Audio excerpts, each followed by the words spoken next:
Hello, I'm Kate Freeman, and this is the Daily Dollop.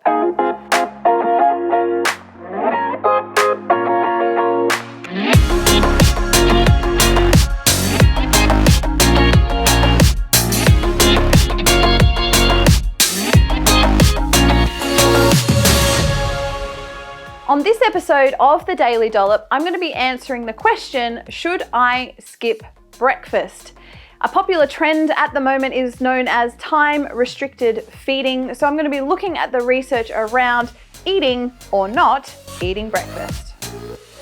Well, welcome to the show today. My name's Kate Freeman. I'm a registered nutritionist and the founder of the Healthy Eating Hub. This is the Daily Dollop. So stoked to be talking to you about breakfast today. But before that, fun fact about me is that when I was 17, I got my belly button pierced. So cool. That was so cool. And the thing is though, is my mum got her belly button pierced too at the same time as me. And it just took all of the rebellion out of it because all of my friends wanted to get theirs done and they did it secretly without their parents knowing. And my mum and I rocked up to this guy's house he had this like little clinic down the bottom in his basement. And he opens the front door, and no judgment to any appearances, but we were a little bit shocked at the time because his face was covered in piercings and lots of tattoos. And my mum like flipped out and I was like, nah, you wanted to get your belly button pierced, lady. I'm like, you are coming with me.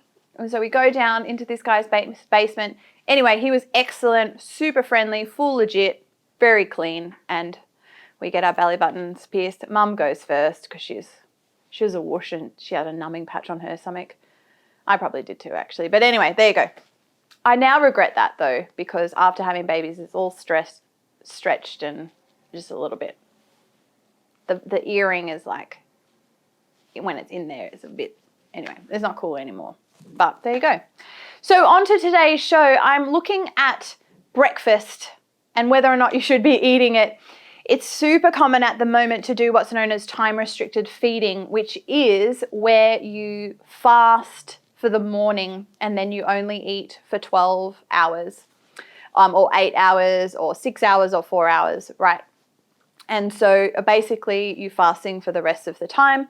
Most of the time that you're fasting, you are asleep, but of course you're awake for some of it as well. And the idea is to put your body into fasting more regularly because there's potential health benefits around calorie restriction.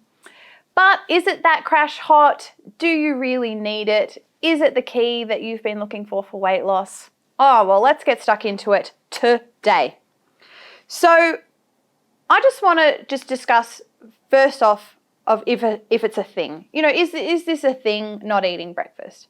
Well, when it comes to just living and being an adult, my core belief is that you're an adult, you can do whatever you want, and that there are no rules. So it's a thing in that there are many people across the world who do not eat breakfast, and they haven't eaten breakfast for most of their life, and that's totally fine. And there are also plenty of people who do eat breakfast and they've eaten breakfast for most of their life and they are fine too. So anecdotally, we can't really make a call either way on whether we should eat breakfast or not. A lot of people have a lot of opinions about eating breakfast or not. And the problem with anecdotal opinions, and when I say anecdotal, I mean people talking about through their own personal experience.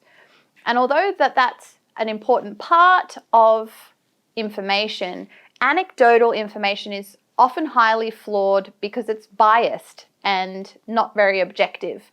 And so anecdotally, people just start to say things and they unknowingly make crap up, really. So what annoys me about people talking about time-restricted feeding in particular and how important skipping breakfast is that they then start to make up stuff to justify their own behavior and like push it onto other people. So things like, oh, I've reset my metabolism, or I've become a fat burning machine, or I'm hacking my metabolism, and all these kind of really wanky, just new ways of thinking about things, and they're just making it up. Like I'm giving my gastrointestinal tract a break, like it needs a break, which it doesn't, by the way. But it's just, there's lots of sort of stuff that people start to make up, which I'm thinking, well, what's the evidence here? And so rather than just blindly listening to either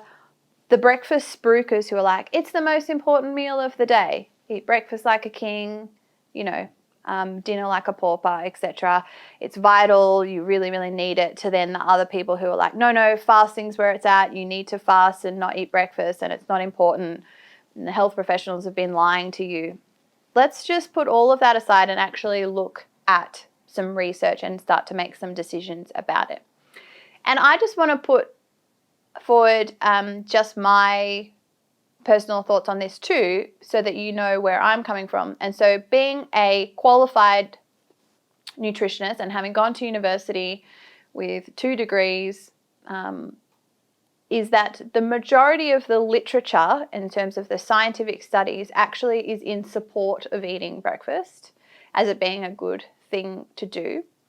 However, we know that breakfast is just one part of our diet, and what you get taught to do as a qualified nutritionist or dietitian is you get taught to then put that research into perspective of the whole dietary pattern. And so it's very narrow to just be black and white about breakfast. But overall, the literature supports eating breakfast. And so that was my recommendation to people, is that breakfast is a good thing to eat.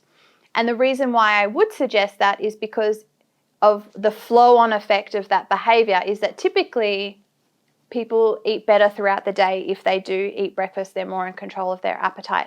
So that's the perspective that I've come from. That's what I've often always taught in my practice working with people, front loading their day or increasing their energy intake at the beginning of the day helps manage their appetite throughout the end of the day and can help with weight management. But I didn't want to be biased coming into this episode. I wanted to genuinely share some research and find some studies. There are always going to be biases in all sorts of information given, even mine. So just take it with a grain of salt. Do your own reading. Don't just read Google articles. Actually get stuck into some stuff. But essentially, right, at the end of the day, whether you decide to eat breakfast or not eat breakfast is actually irrelevant, because you want to think at what's my whole day look like.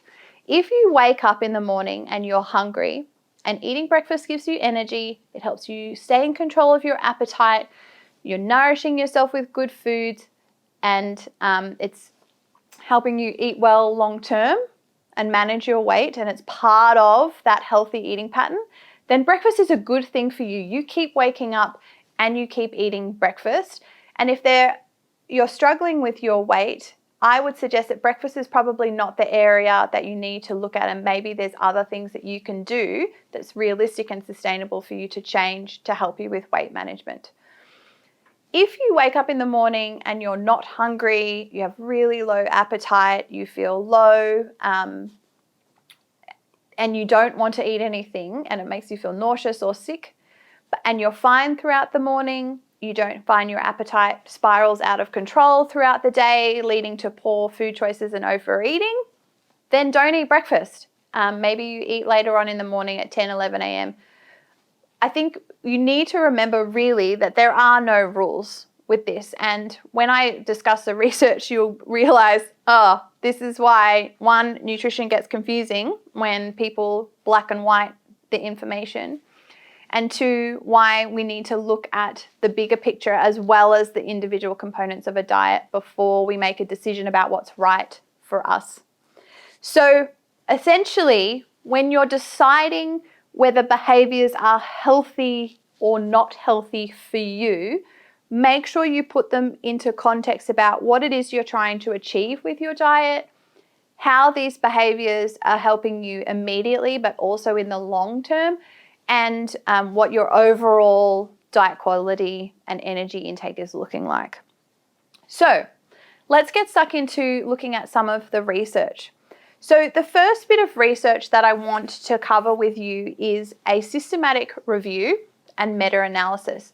So what this means is that a systematic review and meta-analysis is basically scouring all of the studies done on a particular topic, collating all of the data and research together to then do an overall conclusion. Because of course, one study is not really enough to make a decision about something causing something else or being a relationship there. But certainly when we look at the breadth of research, we can start to make some more just conclusive decisions about things.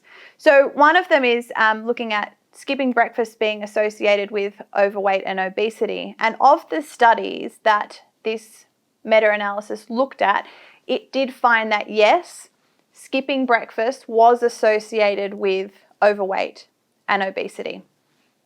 Another systematic review and meta-analysis, this time it was looking at skipping breakfast and its association with type 2 diabetes. And again, it looked at a range of different studies and the relationship between skipping breakfast and type 2 diabetes, and found that yes, skipping breakfast is associated with an increased risk of developing type 2 diabetes later on in your life.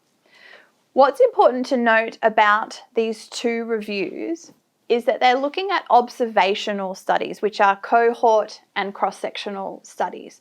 Now, these are lower level studies in that they can't make causal conclusions. So we can't say from both of those two studies that skipping breakfast causes weight gain or skipping breakfast causes type 2 diabetes. There's no evidence to support either of those claims. However, it's associated, which means that does skipping breakfast mean that you then overeat later on in the day, putting you at risk of putting weight on over time? Or does skipping breakfast mean that you crave high amounts of processed carbohydrates and then consume too much energy, putting you at risk of things like metabolic conditions and insulin resistance, eventually leading to type 2 diabetes? And so it's what the skipping breakfast behaviors are associated with that we want to look at. So finally, I looked at the other side of the coin, which is this time-restricted feeding, which is looking at limiting your nutrition intake to just short bursts throughout the day. Now, the thing in this area is that there actually isn't many studies done, and the studies are not very good. So I've linked to a review in the show notes that looks at time-restricted feeding and the risk of metabolic disease, so things like overweight, obesity, type 2 diabetes, and it's looking at both human and animal studies. What they found is that in the animal studies, which were conducted very well, that there was improvements in weight and metabolic disease risk factors with time-restricted feeding. However, they didn't see the same results replicated in the human studies. Now, this doesn't mean that time-restricted feeding isn't worthwhile for humans. It just means that we have no evidence to support it. The studies haven't been done. And of the studies that have been done looking at time-restricted feeding and weight or other risk factors, is that they're not very good studies. So they have low numbers of participants, none of them have a control group, and very few of them actually record the humans or the participants' energy intake or energy expenditure, which we know are key factors from a weight management perspective, is how much energy that the person is consuming and whether time-restricted feeding is helping that.